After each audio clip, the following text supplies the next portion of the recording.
Bizkaian Karitasek 13.357 pertsonekin egin eban lan, 155 emakumeak ziren eta inpaktua edo eragina 27.000 pertsonatik gora izan da.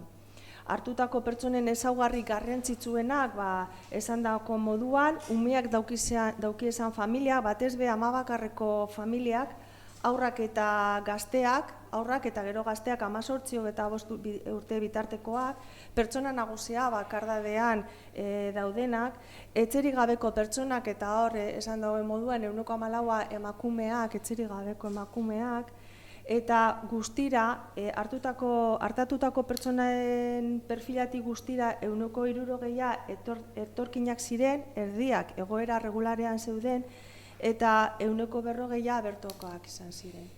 Guztia, 1937 voluntarioari esker, eta 4.232 bazkidei esker. Eure barik ezin izango zen posible guztia egin.